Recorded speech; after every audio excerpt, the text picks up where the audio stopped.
गण गणपतये नमः।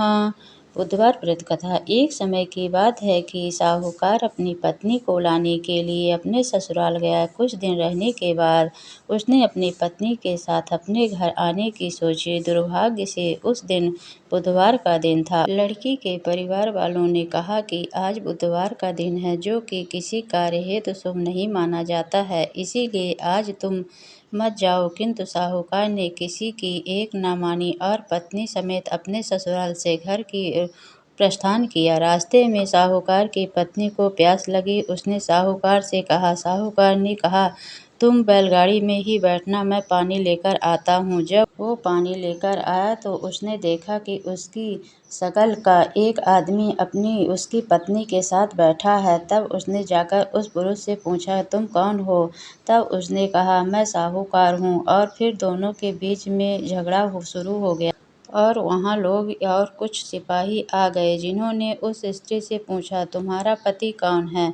तब वो उसका उत्तर न दे सकी और साहूकार अपने मन में कहने लगा कि ये प्रभु की कैसी लीला है। तब आकाशवाणी हुई और बोली, मूर्ख, आज बुधवार का दिन था, तब भी तूने आज ही गमन किया। ये सब भगवान बुद्धदेव के प्रकोप से हो रहा है, वे तुमसे रूठे हुए हैं। तब साहूकार ने भगवान बुद्धदेव से क्षमा याचना की। तब वो आकाशवाणी खत्म हो गई और इंसान के रूप में आए बुद्धदेव भी अदृश्य हो गए। और फिर साहूकार अपनी पत्नी संग घर गया और भगवान बुद्धदेव की पूजा की। जो भी इस व्रत कथा को सुनता है, उसको बुद्धदेव की यात्रा करने का पाप नहीं लगता। समतापुर नगर में मधुसूदन नाम का एक व्यक्ति रहता था। वह बहुत ही धनवान था। मधुसूदन का विवाह बलरामपुर नगर की सुंदर और गुणवती लड़की संगीता से हुआ था। एक बार मधुसूदन अपनी पत्नी को लेकर बुधवार के दिन बलरामपुर गया। मधुसूदन ने पत्नी के माता पिता से संगीता को विदा करने के लिए कहा। माता पिता बोले, बेटा, आज बुधवार है, बुधवार को किसी भी शुभ कार्य को नहीं किया जाता है। लेकिन मधुसूदन नहीं माना।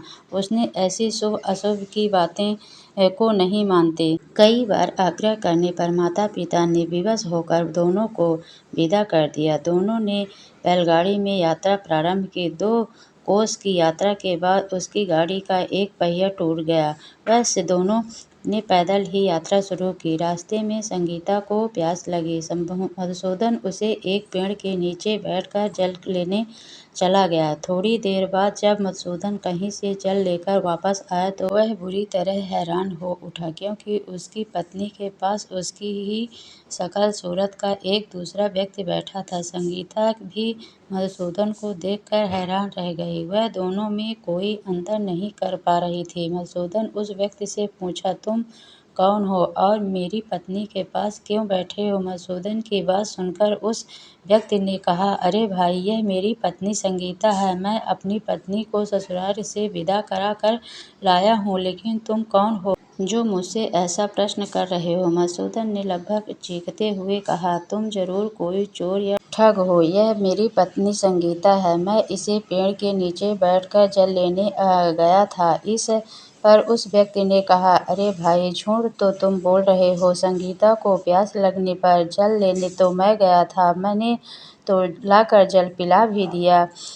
अब तुम चुपचाप यहाँ से चलते बनो, नहीं तो किसी सिपाही को बुलाकर तुम्हें पकड़वा दूंगा। दोनों एक दूसरे से लड़ने लगे। उन्हें लड़ते देख बहुत से लोग वहाँ पर एकत्रित हो गए। नगर के कुछ सिपाही भी वहाँ आ गए। सिपाही उन दोनों को पकड़ कर राजा के पास ले गए। सारी कहानी सुनाकर राजा भी कोई निर्णय नहीं कर पाया।